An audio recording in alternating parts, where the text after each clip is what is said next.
my studying process is I've had to take a break due to some personal reasons. I've moved a lot this month.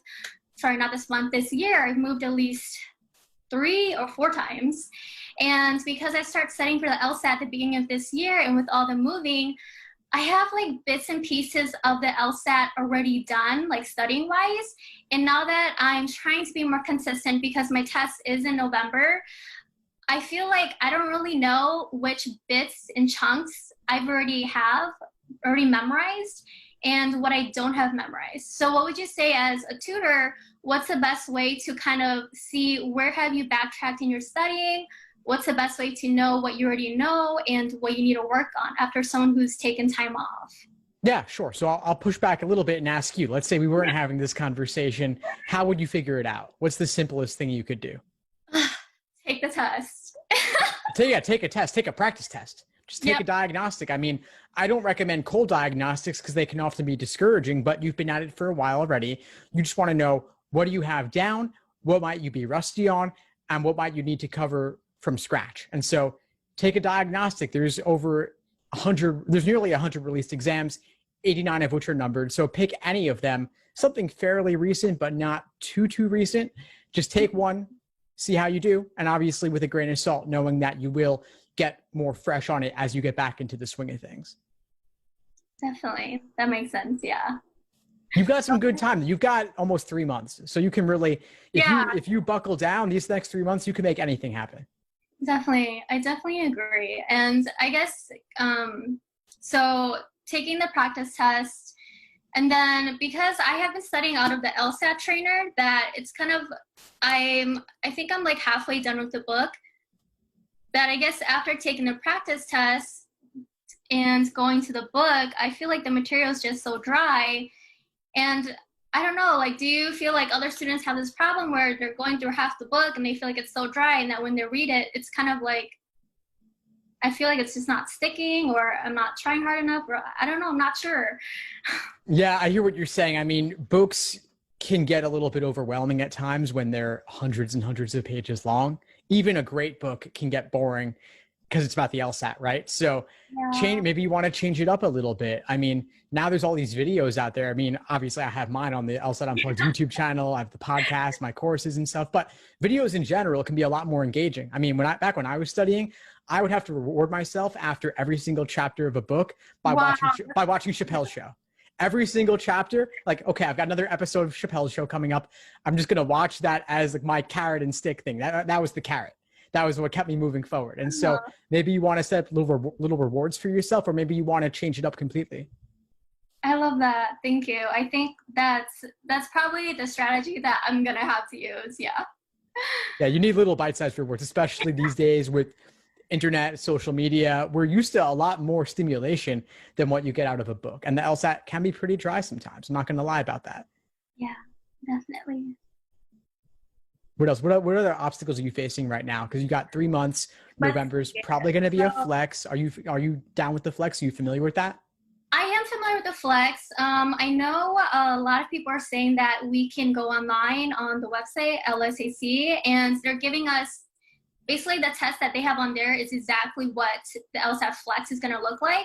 So I did see that in the comments. So I am reviewing that part. I know kind of in the Facebook group, people are kind of, posing a lot of problems with kind of like the proctor's testing and kind of also the scoring system and stuff like that. But I think that the LSAT flex can be a blessing or curse depending on how you actually take tests.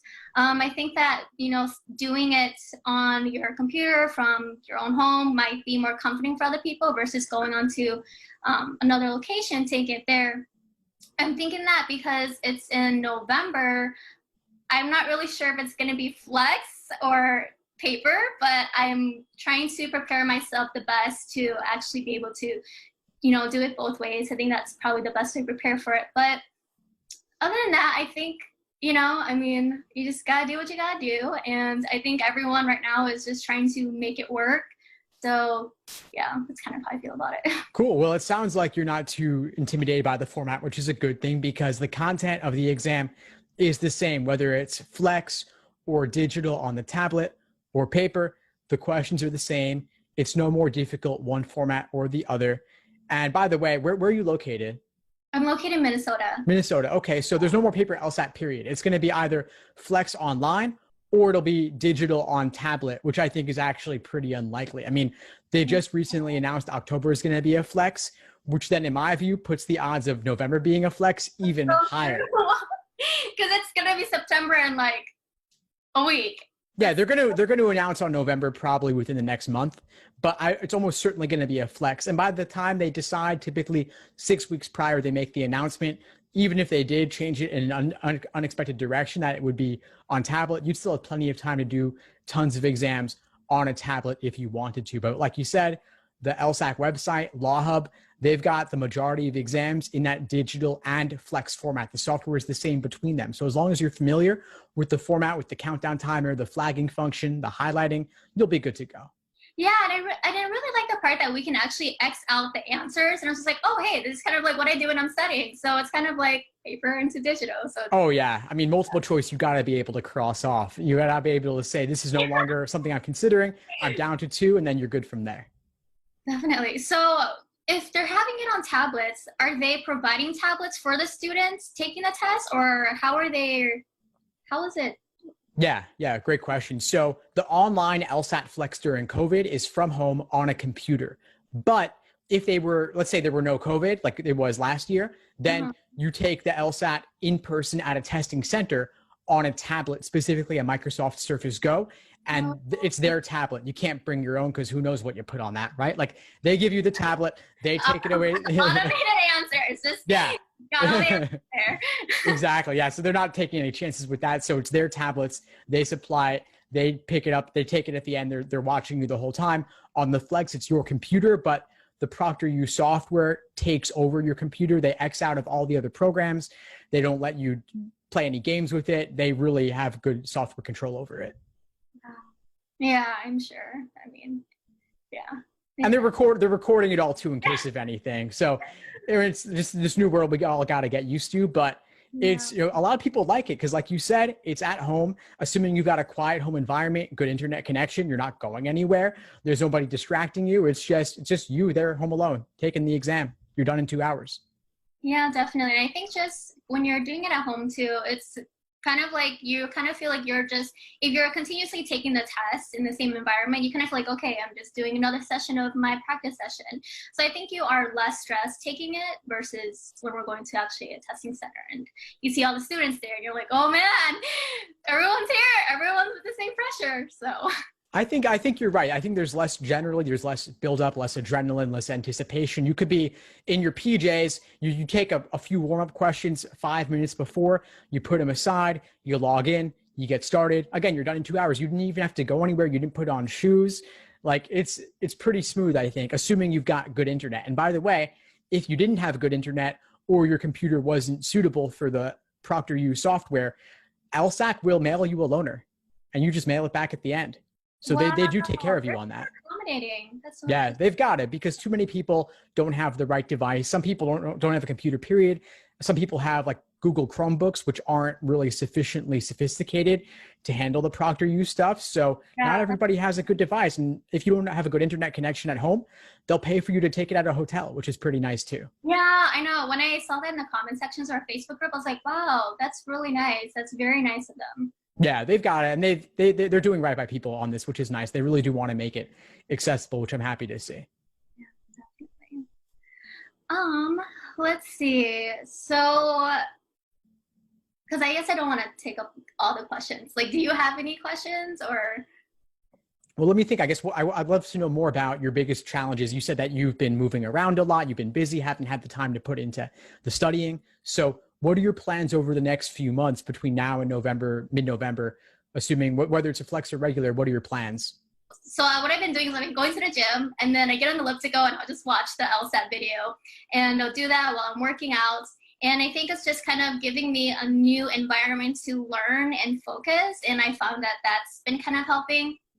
So I think really what I should probably do is I think moving forward, my strategy is that I'm going to continue doing videos when I'm at the gym during my cardio sessions, just to spice things up and actually get some information in while I'm working out, like being productive.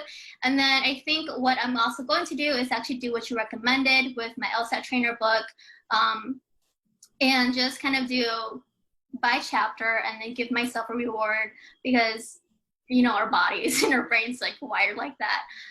But probably one of the most important things is, I need to sit down and just take a test and just be like, Purcell, where are you missing? What are you not getting? And then just kind of go from there. But I think that because the LSAT, when we're looking at the books and different books in general, there's just so much information overload that I kind of just, when there's just so much information, I kind of get paralyzed and stuck. And I'm just kind of like, what's the best way? Everyone's saying that this is the best way. And then another person says, this is the best way. And then, of course, I think that all students who are studying for the LSAT, we just want to do our best.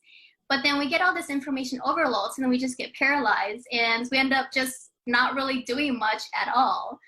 So I think, my strategy moving forward would just be take the test. I'm going to commit to finishing my LSAT trainer book because I'm already halfway done. I've been using that material, so it probably makes more sense to just stick with that material versus try to learn a whole new book who might teach me a whole different method. And since I only have I think about less than 90 days until my test, it's probably better to just, stick with what I'm learning already.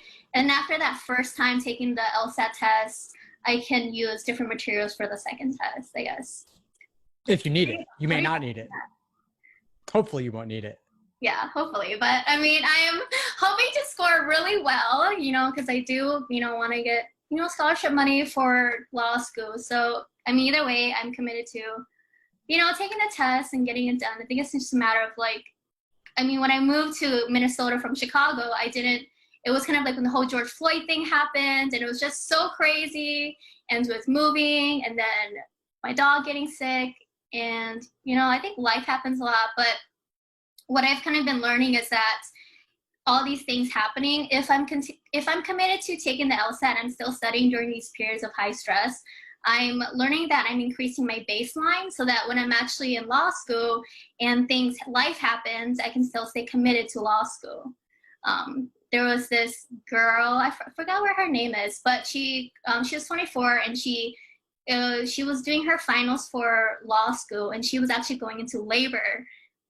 She was in her finals for Harvard Law School, and she was going to labor, and her finals was due, and she went to the hospital, got her epidural, and then she took her finals on the hospital bed. Yeah. So it was just, I literally have that on my cabinet right now, just showing me that, Purcell, if you increase your baseline for how you can handle the stress when you're going through law school, you can be better prepared to handle it. So I just keep telling myself that, and yeah. Well, I have no doubt you'll get there. The one recommendation I would add in addition to what you said is take that diagnostic, target your weak areas. You don't need to work through any resource from cover to cover. Pick the specific areas that you need to focus on and then dive deep on that. So for example, if you're good on inference questions, but weekend questions give you trouble, then target weekend questions. Doesn't even matter necessarily which resource you use, as long as it's, of course, a high quality resource. But you might also want to look at multiple resources to see what each one has to say on that exact topic, and you'll see what sticks for you. I love that. Thank you for just suggesting that. So basically so let me just kind of rephrase what you're saying so I get it. So basically what I should do is take the test, see what my weak areas are, and just focus on finding the resources for those weak areas and strengthen that, basically, right? Exactly. So you don't need to work through every single thing start to finish in its entirety. People will say to me that I've got hundreds of videos in my course, and I'll say they only have a month. Should they work through everything? I'd say, of course not. That's hundreds of hours. It's overwhelming. It's really overwhelming for us. Yeah. But you don't need to go through all of it. You could, if you worked through 10% of it, but that was the 10% you needed, then that's fantastic. And you don't need to go through all of it. To get what you need to get the score increase you're looking for. That's so true. Because before, my mindset was just kind of all right, I guess I got to read each section for this and this and this, because then I have a complete knowledge of it. But it makes more sense because I think some people would actually don't even study for the LSAT and score a 160. So it makes sense that everyone has a different starting base point, and just makes sense to find your weak areas, work on that, and then go from there. It makes total more sense. Thank you for that. That's exactly it. That's exactly it, Chriselle. Well, I think you reached your insight for today. So do you want to share a little bit about your channel and where people can follow you who are watching on my end if they want to find out more about what you're Yeah, up to? definitely.